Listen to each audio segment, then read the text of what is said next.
नमस्कार. रामकृष्ण हरी. तुमचे काय गेले ज्यामुळे तुम्ही रडत आहात? तुम्ही काय आणले होते जे तुम्ही गमावले?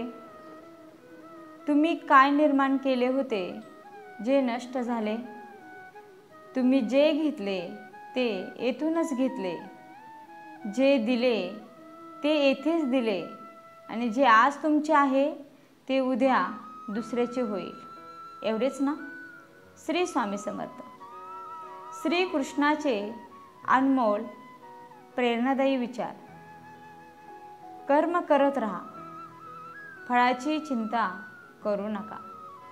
माणूस हा आपल्या विचाराने निर्माण झालेला असतो.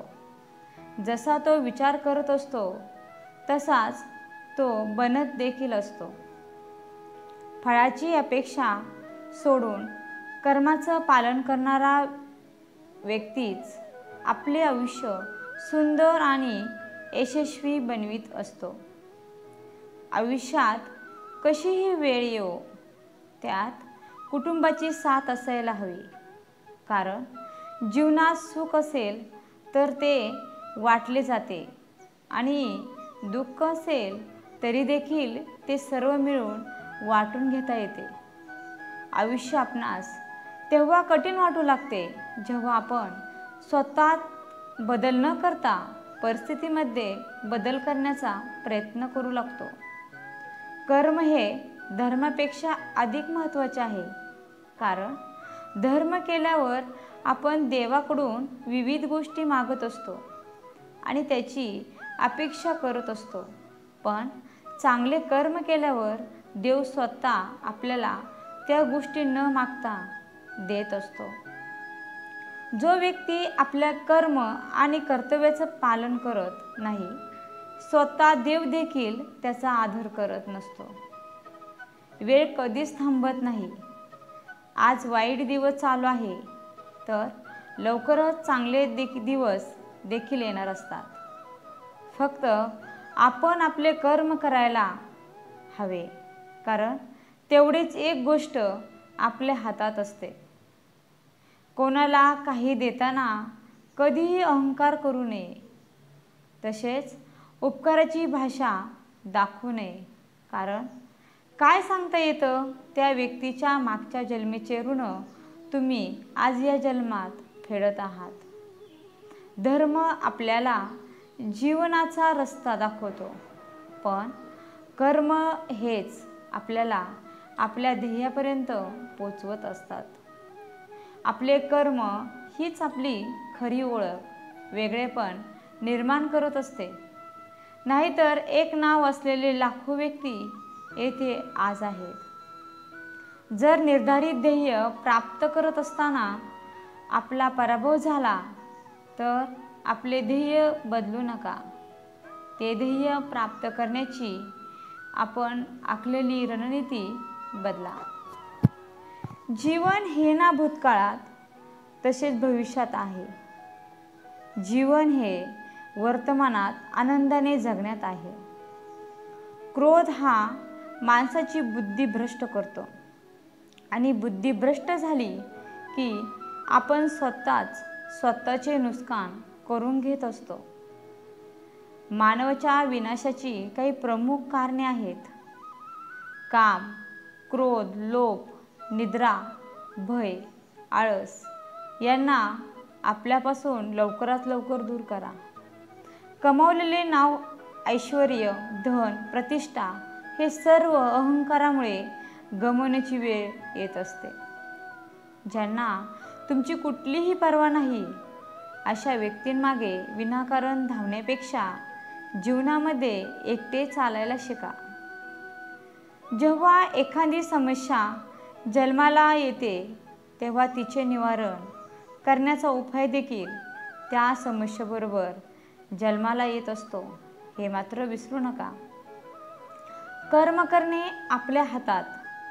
त्याचे फळ द्यायचे की नाही, तसेच ते कधी द्यायचे आणि किती दिवसांनी द्यायचे हे सर्व प्रकृतीच्या हातात आहे.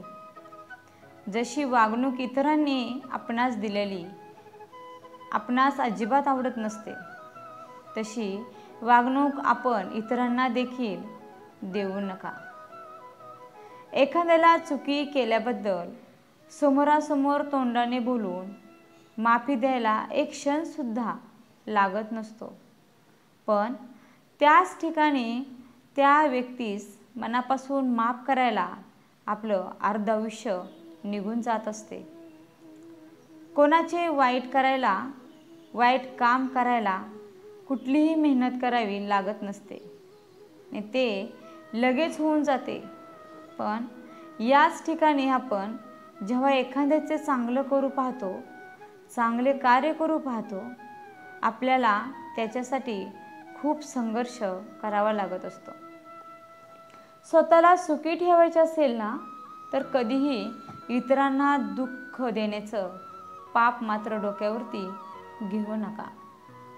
प्रत्येकामध्ये वेगवेगळे गुण, कला, कौशल्य आणि सामर्थ्य असते आणि म्हणून कधीच कोणाला कमी लेखू नका, कारण प्रत्येकजण आपल्या क्षेत्राचा राजा असतो. आपल्या अपेक्षा आणि मोह हेच आपल्या दुःखाचे सर्वात मोठे कारण आहे. जर आपण आपले मन आपल्या ताब्यात ठेवले नाही, तर तेच मन आपल्या शत्रूप्रमाणे कार्य आपल्यावर करू लागते. अज्ञानी व्यक्ती फक्त स्वतःच्या फायद्याचा विचार करत असते आणि बुद्धिमान व्यक्ती सर्वांच्या फायद्याचा आणि सुखाचा विचार करत असते. या सृष्टीत जे काही घडते ते आपल्या चांगल्यासाठीच घडत असते. हे ज्याला समजले ना, तो कधीही नशिबाला दोष देत नाही आणि देवाकडे सुद्धा तक्रार करत बसत नाही. ज्याच्या मनात ईश्वराप्रती भक्ती निर्माण झाली, त्याला सृष्टीच्या प्रत्येक कणाकणात देव दिसू लागतो. प्रेमाने जोडलेले नाते कधी तुटत नाही आणि स्वार्थीपणाने जोडलेले नाते कधीच अधिक काळ टिकतही नाही. अशांत मनाला नियंत्रित करणे नक्कीच अवघड आहे, पण सराव केला तर आपण आपल्या मनावर ताबा नक्कीच प्राप्त करू शकतो. मनुष्य त्याच्या जन्माने नव्हे तर कर्माने महान बनत असतो. परमेश्वर चांगल्या लोकांची परीक्षा घेतो, पण त्याची साथ देखील देत असतो. कर्माचं फळ प्रत्येकाला भोगावे लागते, ते कोणालाच चुकवता येत नाही. मग ते कर्म चांगले असो किंवा वाईट असो. माणूस वाईट काम करताना आजूबाजूला कोणी आहे का हे बघतो, पण वरून देव देखील आपणास बघतो आहे हेच बघणे मात्र विसरून जातो. कुठलेही नाते शेवटपर्यंत जपून ठेवण्यासाठी मनात विनम्रतेची भावना असावी लागते. आत्मा जन्म घेत नसतो, तो मरत देखील नाही. न त्याला कोणी अग्नी जाळू शकत ही नाही, न पाण्यात भिजवू शकते, कारण आत्मा हा अमर आणि अविनाशी आहे. जर एखादी गोष्ट मिळवण्यासाठी आपणास खूप वाट पाहावी लागत असेल, तर समजून जावे की इतके आपण मागितले आहे आणि त्यापेक्षा जितके आपण मागितले आहे त्यापेक्षा अधिक आपणास प्राप्त होणार आहे. धन्यवाद. रामकृष्ण हरी.